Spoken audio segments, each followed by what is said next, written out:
by golly, what just happened? My spine, my spinal disc has an impediment at a certain level caused by an injury to the T8 and an injury to the T11 as well as the L2 and 3. It locks. Basically, the spine locks in that position. It does not enable me to properly move the spine one disc at a time. Now, there's a lot out there on social media saying that the remedy to it, spinal pain and spinal problems, is to go down all the way and round your back and touch your toes, especially with the load, with the weight, with the heavy weight.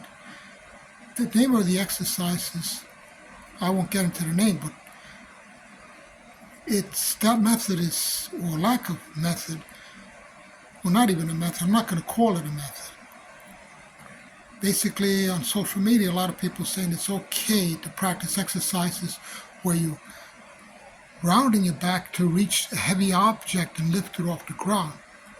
Now imagine if you have an impediment in your back, but you never assessed yourself through an MRI or doctor. What is going to happen if I were to force myself to continue reaching down towards the floor? What would happen if I continually reach down with my hands towards my feet with no weight?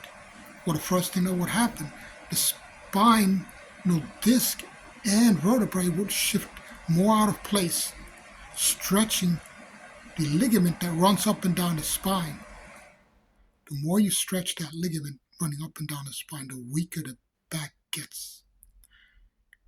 And imagine if I was lifting something heavy from the ground while my spinal vertebrae was out of position. See, each disc and vertebrae are lined up properly so they can perform something called spinal articulation, which basically is like the different tracks on a train. You imagine a railroad car on a track going over each track. If it skips a track, the train can derail. That's what the spine is like.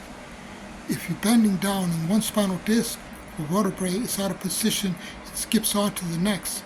But what happens there, now you're placing strain on the spine, and not only that, but the spine itself will get more and more out of position and become weak because it's not able to stabilize completely from top to bottom. Well, basically, you do not have strength throughout the entire range of motion. Wherever your spine is injured, whatever level, that is where you have a weakness called an energy leak.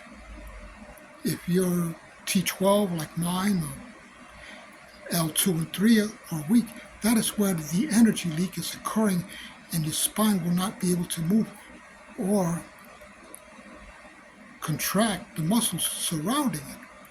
So give yourself another thought before just blindly following somebody who does exercises like a curl down or a stiff leg deadlift. Think about it first. Get yourself assessed by a doctor. By the way, this is not meant as medical advice, or not telling anyone to do this or don't do that. It's just the video's meant, and everything I say is meant for educational purposes. But what are the alternatives for spine mobility if you're not able to do exercises where you're reaching down towards your toes? Well, things like the pelvic tilt and cat-cow, a much more controlled fashion of moving your spine, and it also has the support of your hands and knees, which is very important. You're not working with a lot of gravity because your weight is supported by your hands and knees during a cat-cow and a pelvic tilt. The pelvic tilt with your back on the ground is particularly less stressful because you have less gravity on your spine and you're able to focus on the muscles that move the spine, which is most important, because when you move the muscles that move the spine, they're able to assist the spine in movement. And not only that, they will be stabilizing the spine and prevent it from getting out of position. But you must do these exercises very slowly and carefully and incorporate the proper breathing method. But that's the subject and topic of another video. And they also strengthen your core.